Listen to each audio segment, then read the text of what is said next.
De vuelta al despertador está con nosotros el doctor Guillermo Moreno, presidente de Alianza País. Bienvenido, doctor, buenos días. Buenos días, siempre Buenos muy días, grato Guillermo, estar con buenos ustedes. días. Muchas gracias por acompañarnos en un día muy especial, porque estamos a un día de la continuidad del juicio sobre los sobornos de Odebrecht. ¿Qué tú crees que puede, jurídicamente hablando, salir de la comparecencia de estos acusados mañana? Bueno, mañana se van a conocer las medidas de coerción y se presume, en principio, que el juez dispondrá algunas medidas.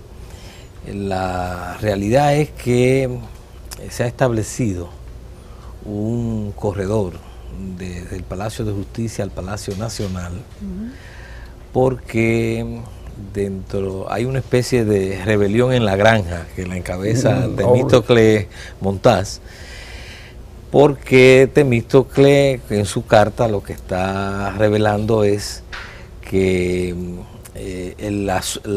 los niveles de corrupción de Odebrecht son mucho más amplios y él se ve como una víctima dentro de un conjunto que es mucho más amplio y hay mucha gente fuera. Eso ha dado lugar a que haya muchos aprestos, no solamente para en esta etapa garantizarles prisión domiciliaria, sino también, lo que es más peligroso, están buscando la impunidad legitimada judicialmente. Es decir, que pueda haber descargos. Ya es inevitable, apoderado el juez de la instrucción, que la única forma de desapoderarse es mediante una sentencia que finalmente pudiera dar un no al lugar el juez, pero eso luce no posible. No posible. Pero sí puede disponer, él no está en la fase todavía de esa fase, pero pudiera disponer medidas de coerción muy leves, como por ejemplo la prisión domiciliaria, pero sobre todo lo más peligroso no es solo lo de mañana, es la perspectiva, es que están negociando impunidad y están negociando que una parte importante de estos que están involucrados puedan ser o sean finalmente descargados. ¿Cómo lo están negociando? Buscando el silencio de gente como Temístocles. Si Temístocles habla, tumba el gobierno, al gobierno de Danilo Medina. Lo raro entonces que lo hayan apresado. Temístocles Montaz tiene informaciones que indudablemente sabe todo el entramado que hay en el caso de Odebrecht. Y entonces su carta, ellos no esperaban esa comunicación ni esa reacción. Y su carta es una primera advertencia. Esa advertencia no es al país, es a Danilo Medina y a Leonel Fernández. ¿Es posible que la segunda carta ya esté hecha? Es posible que ellos estén tratando ahora de evitar una segunda carta. Claro. Porque esa segunda carta entonces iría a lo que son las cabezas, porque en todo este entramado las cabezas son precisamente Danilo Medina y Leonel Fernández, que estuvieron aupando toda esta mafia de corrupción que se dio a través de la construcción de las obras sobrevaluadas de Odebrecht. Y Temístocles Montaz tiene la información, no solamente tiene información, admite, porque ya él es un reo, él admite haber recibido dinero para la campaña, lo cual es violatorio de la ley. Por demás, hace ilegítima la propia elección del actual presidente de la República, porque la ley, el 275-97, en su artículo 55, prohíbe que una empresa extranjera financie una campaña electoral dominicana. Pero ellos dicen que se lo dio Rondón. Si aquí la Junta asumiera con responsabilidad su función, debiera sentirse llamada a abrir una investigación sobre eso que le está diciendo. Doctor, pero dice Temístocles, de acuerdo a lo que él publicó de manera escrita, que se lo entregó Rondón. Todo el mundo sabe que Rondón era el representante legal y el lobista de Odebrecht. Pero al decir que se lo entregó Rondón, ellos entienden que lo hacen un poco más legal. Ahora, está la Junta Central Electoral, pero también está el Tribunal Superior Electoral, que debería estar jugando su papel en esto. Amén de que todos sabemos que los miembros de ese Tribunal Superior Electoral fueron puestos precisamente para eso, para que no investiguen nada. Claro, pero además... Sí, lo que pasa es que aquí hay un problema técnico. El Tribunal Superior Electoral no se apodera a sí mismo. ¿Podría apoderarlo la Junta? Entonces la Junta tendría, porque la Junta tiene una función administrativa del proceso electoral. Y la Junta es la que administra todo el tema de logística, de fondos, es la que audita esos fondos. Entonces es un aspecto administrativo. Ahora, si en ese aspecto administrativo descubriera que hay violación a la ley penal, entonces ya no es el Tribunal Superior Electoral, es el Tribunal Penal. O sea, un delito electoral, entonces la competencia, si es un crimen que se ha cometido, un delito, va al tribunal, porque el Tribunal Superior Electoral es el conflicto entre los partidos o al interior de los miembros de un partido y está restringido al aspecto electoral. Doctor, hay una marcada insistencia del presidente de la República de sacar del proceso de investigación a Punta Catalina. Incluso se creó una comisión especial, incluso la Cámara de Cuentas se negó en términos de lo que son sus responsabilidades a auditar Punta Catalina hasta que termine. Sin embargo, del 2012 al 2014, el 61% del soborno que circuló en la República Dominicana fue dado, adjudicado, fue entregado. En el 2012 el 11.41%, en el 2013 el 15.85% y en el 2014 el 33.84%. La realidad entonces no le da en la cara a las intenciones de tratar de sacar a Punta Catalina del proceso de investigación. ¿Qué opina usted? ¿Qué le parece lo de Punta Catalina? Bueno, lo primero es que eso revela por qué trataron de sacar a Punta Catalina del expediente. Lo segundo es que los miembros de la comisión que nombró el presidente, si se respetaran, con esa información debieran renunciar. Porque ellos están haciendo una investigación respecto de un cuerpo del delito. Y ya Punta Catalina es un cuerpo del delito, como lo es Funglode.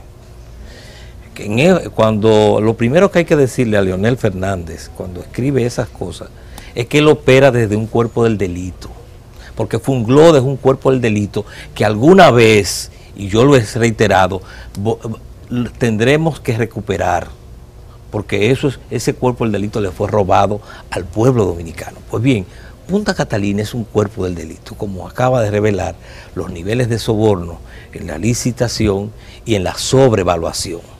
Los miembros de la comisión ya tienen más que suficiente información como para que se inhiban y renuncien. ¿Por qué digo esto? Porque ya Punta Catalina es parte, como ha sido siempre, es parte integral y debe verse como parte integral de la investigación, del objeto de investigación que es el caso de los sobornos y sobrevaluación que practicó Odebrecht. No puede ser excluido, es parte integral. En el momento en que Danilo Medina nombra la comisión para hacer la investigación, estaba usurpando funciones, porque el Poder Ejecutivo no tiene facultad no se la atribuye la Constitución, para nombrar comisiones de investigación, y mucho menos si eso que se va a investigar ya el Ministerio Público está apoderado. Claro. Solamente pensemos un dato, imaginémonos que se comete un homicidio en un lugar y entonces el presidente de la República nombra una comisión para que investigue dónde se compró el arma. No puede. dónde se compró el arma, quién utilizó el arma, en qué circunstancia pasó, y es parte integral de ese homicidio que está investigando el Ministerio Público. Asimismo, Punta Catalina, cómo se asignó, si hubo o no sobrevaluación, si hubo o no soborno, es parte integral de ese expediente. No podía, sin usurpar funciones, el presidente de la República nombrar la comisión. Por tanto, todo lo que resulta de la comisión es nulo, no tiene valor alguno. O sea que el Ministerio Público no podría esperar el informe de la comisión para luego investigar sobre eso. Dijo Servio Tulio que ahí van a salir cosas que van a tener que actuar de inmediato. No es que no puede esperar, es que no tiene que esperar. No tiene que esperar. Y además de eso, no tiene que esperar porque el resultado que arroje esa investigación es nulo, porque lo está haciendo una comisión ilegal. No tendría valor jurídico. No tiene valor jurídico. Esa comisión es ilegal porque quien la nombró no tiene facultad para nombrar una comisión de investigación en el curso de un proceso penal, porque hasta ahora, por lo menos en la teoría de la Constitución, aquí hay separación de poderes. Y dentro de esa separación de poder, el Poder Ejecutivo no puede interferir teóricamente en el curso de la investigación judicial o en el Poder Judicial, por lo menos formalmente. Y aquí es expresamente que ha nombrado una comisión paralela a la investigación que está realizando el Ministerio Público. Pero eso es uno de las graves irregularidades de este proceso. Otra de las graves irregularidades es cómo en el expediente que ha elaborado el Procurador General de la República, o por lo menos la parte que ha presentado para pedir las medidas de coerción, ha dejado figuras claves que es imposible ignorar en este proceso. ¿Cómo puede ser que en este proceso no esté incluido Reinaldo Paredes? No fue mencionado en las 61%. declaraciones. 61%. ¿Cómo es posible que en este expediente no esté incluido Cristina Lizardo? Porque no fue mencionado tampoco. Bueno, pero ¿cómo es posible que no esté Gonzalo Castillo, que no esté Rubén Bichara, que no esté Abel Martínez? ¿Y por qué digo esto? Porque estos 5 personajes, para mencionarlos, son corresponsables de todo el entramado de contratación de los contratos en los cuales operaron los sobornos y además en los cuales hubo sobrevaluación. Vamos a hacer una pausa. Dejémoslo ahí porque esta es una historia, es una saga, una historia larga. Viene por capítulo. Viene por capítulo. Regresamos en un instante. Regresamos al despertador. El doctor Guillermo Moreno está con nosotros. Guillermo, para comenzar, tú que fuiste fiscal, que tuviste la oportunidad precisamente de tener escándalos como tiene el Ministerio Público en este momento por someter personalidades, ¿no considera que 14 del talaje de los que han sido sometidos es un buen paso para iniciar el cambio hacia un tema de justicia, de transparencia? ¿O entiendes que esto es simplemente show mediático? El problema no es el número. El problema pueden ser más o pueden ser menos. El problema es que la investigación sea asertiva en los que son responsables. Una investigación, en este caso, la que se ha presentado es muy limitada y en mucho decepcionante. O sea, faltaron presos. Sí, se faltaron. No solamente las 5 personas, los 5 funcionarios que mencioné, que están vinculados directamente a todo el entramado mafioso de Odebrecht, Reinaldo Paredes, Abel Martínez, Cristina Lizardo, Rubén Bichara. ¿Cómo concebir toda la sobrevaluación y todo el soborno de Punta Catalina sin la participación de Rubén Bichara? Y también el caso de Gonzalo Castillo, que es ministro de Obras Públicas, ejecutor de las obras durante 5 años. Bien, ahora, pero también debió investigarse a Danilo Medina, debió investigarse a Leonel Fernández y a Hipólito Mejía, porque el periodo que cubre los sobornos es del 2001 al 2014. Y en un país presidencialista como este, no es verdad que esas decisiones la toma de manera aislada el ministro. Es más, si un ministro estuviera recibiendo soborno y no lo comunica más arriba, lo cancelan, porque le está robando al jefe. Y que así es de claro, seamos claros, es en un país presidencialista que además el DNI mantiene investigación sobre todos los pasos que da cada uno de los ministros. O sea, que los qué ministros compran no y qué no compran. sin autorización de los presidentes. Bueno, cuando un ministro se casa con una empresa como Odebrecht, imaginemos el caso de Víctor Díaz Rúa, que son 7 proyectos que lleva a la ejecución con una misma empresa. Y 14 adendum. Y con todos los adendum y todo esto. Vamos a suponer, en el supuesto, pero no creíble, de que lo estuviera haciendo a motus proprio el ministro, pero tiene que llamar la atención del presidente. ¿Y por qué? Entonces tiene que haber una investigación interna. Bueno, pero eso no es lo que sucedió. Lo que sucede es que el contacto de Odebrecht, y eso es un esquema que está demostrado en todo el continente, Odebrecht no se quedó nunca al nivel del ministro.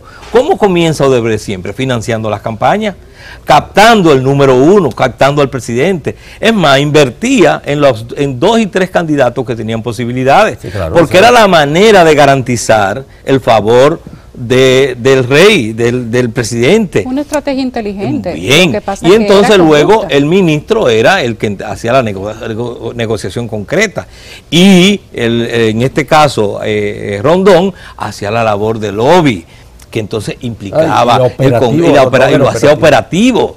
Era un esquema muy claro, en el cual, por tanto, había que incluir en la investigación a los expresidentes y también al actual presidente de la República, que tiene el agravante de que le abrió despacho a Joao Santana y a Mónica Moura en el Palacio.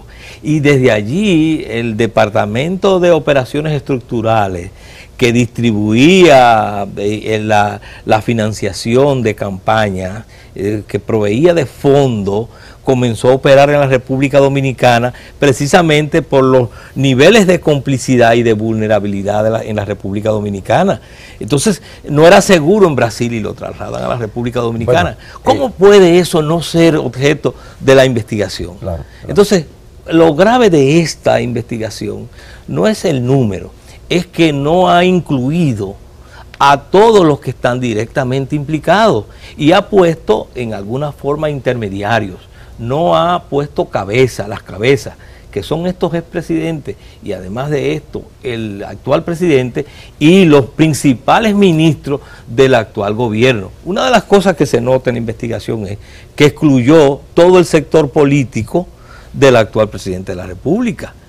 Y precisamente, si alguien está implicado en el expediente de Odebrecht, es precisamente el gobierno de Danilo Medina. Una pregunta, el panorama apunta, sin ninguna duda, a una crisis política en sentido general. O sea, no solo es el PLD el que está siendo enjuiciado, se puede decir que todo el sistema de partidos políticos en la República Dominicana, la totalidad de ese sistema de partidos políticos en la República Dominicana está también siendo enjuiciado. El nicho que los partidos políticos de manera natural deben representar en lo que constituye la interactuación en una sociedad como esta, lo ha ocupado Marcha Verde, de alguna manera. ¿Qué piensas tú en relación que le va a ocurrir, qué puede ocurrirle al sistema de partidos políticos en nuestro país? Porque las dos grandes referencias partidarias en ese sistema, el PRM y el PLD, ambas están siendo también enjuiciadas. Ciertamente hay un desplome de los partidos tradicionales en la República Dominicana por los niveles de complicidad que revela el caso de Odebrecht, pero que la sociedad dominicana viene percibiendo desde hace años. O sea, Odebrecht es la gran oportunidad, pero no es el primer caso. Es el caso que, precisamente porque se desarrolla los medios de prueba fuera de este país, que no están bajo el control del Ministerio Público local, es lo que ha abierto la posibilidad de llegar a estos niveles de investigación. Porque antes Díaz Rúa fue investigado y fue archivado, Félix Bautista igual, pero este tiene otra oportunidad. Entonces es un desplome de un sistema político que ha estado basado en la acumulación en base a la corrupción y que de manera descarada se ha garantizado impunidad precisamente por el secuestro de las instituciones. Bajo la justicia del presidente Fernández, sí, que fue quien permitió que ni a Díaz Rúa ni a Félix Bautista se le conociera un caso de fondo. Entonces, en ese contexto, la sociedad se da cuenta que el problema no es solo la corrupción, sino también el sistema político que lo ha posibilitado, y por eso hay ese desplome. Pero no, esa parte oscura tiene un amanecer, y es precisamente lo que ha sido todo el movimiento verde, porque ha supuesto un despertar ciudadano, y no solo un despertar, sino una gran movilización ciudadana. Hoy día puedo decir, no hay esperanza de que por iniciativa del Ministerio Público y de la Justicia haya sanción en la República Dominicana. No. La única real posibilidad es la movilización ciudadana. Por eso estamos diciendo, ya el movimiento verde tiene que ser toda la nación en movimiento. Toda la nación en movimiento. Ahora es el momento en el cual, y esa es la visión de Alianza País, todos los ciudadanos tenemos que movilizarnos en nuestras comunidades, en parques, en plazas, poner stickers en los carros, banderitas, tenemos que manifestarnos, tenemos que abrir asamblea ciudadana de participación directa de la gente para hablar del problema. Los que podamos debemos caminar por los barrios y hablar con la gente sobre este problema. Tenemos que movilizar a la nación. Tenemos que arrinconar a esos corruptos, tenemos que ser capaces de que aprovechemos esta oportunidad. Hay que ponerle un basta ya, y siempre he dicho, nosotros tenemos que, esta vez no puede haber borrón y cuenta nueva. Tenemos que garantizar que aquí en este país haya castigo. Nosotros hemos dicho, con la corrupción, puño de hierro frente a los corruptos, puño de hierro frente a la corrupción, puño de hierro frente a la impunidad. El caso de Odebrecht hay que tomarlo como un ejemplo. Sin embargo, Odebrecht es solamente quizás la gota que derramó el vaso. Lo que hace Odebrecht lo hacen los empresarios dominicanos aquí. Financian campañas que después les son retribuidas con el presupuesto nacional. Solo que lo de Odebrecht fue quizás la avaricia que rompió el saco. Pero dentro del PLD o dentro de los partidos políticos se está dando algo, porque pasa lo mismo con el PRM, con el tema de las declaraciones públicas, que quizás hay que ponerle un poco de atención también. La semana pasada Reinaldo Pared decía que él había pasado por el lodo sin enlodarse, había usado buenos zancos. Luego de eso, Monchi lo que pasa es que él es el jefe político del lodazal. Tanto en el Congreso como en el PLD. Él es el jefe político del lodazal. Monchi Fadul también había creador del barrilito. Que es corrupción legalizada. Él legalizó la corrupción del barrilito. Monchi Fadul también dio se apropian todos los meses de millones y millones de pesos en un cheque del erario público. Bueno, vámonos con lo que dijo Temo, que fue que él no firmó contrato, sino que lo hizo Bengoa, lo hizo el actual administrador del Banco de Reservas, lo hizo Gonzalo, él hizo su lista particular, y esto sin duda que porque lo dejaron ahí una semana más. Si lo hubiesen dejado ir para su casa el mismo día, tal vez nada de esto se habría producido. Por eso es importante la justicia y la aplicación imparcial, como la pedía Leonel Fernández hoy. Difícil que lo pida él, pero lo pidió. Luego de eso, entonces, Monchi Fadul decía que no era ilegal recibir fondos para las campañas políticas. Primero dijeron que no las recibieron, y entonces luego que no era ilegal, después de lo que dijo Temo. Y por último, el presidente Danilo Medina emitió un tuit el día de ayer, antes de ayer, felicitando los peloteros que habían hecho proezas en las grandes ligas de Estados Unidos, y al contrario de recibir el respaldo de la gente, al igual que todos los anteriores, han recibido una cantidad de comentarios negativos. No importa cuál sea el motivo de su expresión pública, la gente no está viendo con buenos ojos cada vez que hablan y no mencionan Odebrecht. Ese es el tuit que envió el presidente Danilo Medina antes de ayer, a las 9:46 de la mañana, y ayer, domingo. Y si el director nos pone las respuestas que le envió la gente, usted va a poder ver cuáles fueron las emociones que sintió la gente al ver lo que el presidente Danilo Medina escribía. Él habló sobre pelota y la gente le contestaba de Odebrecht. ¿Y cuándo vas a hablar de Odebrecht? ¿Y por qué no hablas de corrupción? Etcétera. Y no voy a mencionar de manera textual lo que la gente decía porque era muy evidente. Pero ¿a dónde quiero llegar? A que parecería que hay una desconexión entre lo que están diciendo los políticos y lo que quiere oír la sociedad. Lo mismo le pasó al PRM. Hipólito Mejía dijo que él va por la candidatura del 2020 y lo dijo Luis Abinader también. Y la gente volvió a responder, ¿y Odebrecht para cuándo? ¿Qué está pasando entre lo que piensan los políticos, lo que dicen públicamente y lo que la gente quiere oír? Bueno, hay una gran desconexión indudablemente, y la mayor razón de la desconexión es porque hay en muchos casos complicidad y responsabilidad, y además responsabilidad con la corrupción. El corrupto, en este caso Danilo Medina, por ejemplo, prefiere distraernos o con el jonrón 600 de Pujols y no con los miles y miles de millones que se robaron y se han robado en su gobierno. Entonces, evidentemente, no es inocente la desconexión. No es inocente. No es inocente, es que no tienen cara ni tienen respuesta, porque son corresponsables y beneficiarios de la corrupción. Y evidentemente lo que eso implica es que es un gobierno que está desplomado. Y es el momento en que nosotros tenemos que potenciar que en este país pueda darse un cambio político que implique un cambio de rumbo en el país, en la conducción. Nosotros no solamente tenemos que sacar al PLD del poder. En la República Dominicana la tarea, el desafío ciudadano hoy día es sacar al PLD del poder.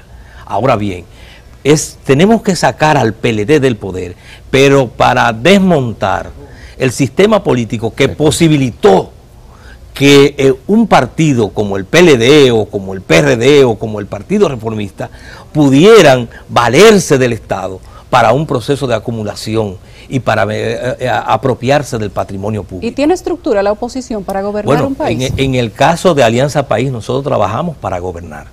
Nosotros no trabajamos para hacer un grupo testimonial, sino para gobernar, para asumir la dirección del Estado. Y hemos tenido claro nuestro discurso. Alianza País asume el gobierno y va a aplicar, en el caso particular de la corrupción, puño de hierro frente a los corruptos. Va a investigar la corrupción no solo de Odebrecht, sino la corrupción que se ha dado en este país en las últimas décadas. Para nosotros no hay borrón y cuenta nueva, sino sanción ejemplar, pero para todo el que de una u otra manera se apropia de recursos públicos, porque es robárselo al pueblo dominicano que paga los impuestos y que es el gran proveedor de sus recursos. Muchísimas gracias, Guillermo Moreno, por acompañarnos de nuevo aquí. Ya te tendremos, la política está muy movida y de seguro que te tendremos dentro de poco también ahí conversando con nosotros y con el pueblo dominicano. Estos 4 años parece que van a ser electorales por completo, porque la política se apoderó, Andrés, desde agosto y no nos va a soltar hasta el 2020. Bueno. Gracias, Guillermo, gracias a ustedes.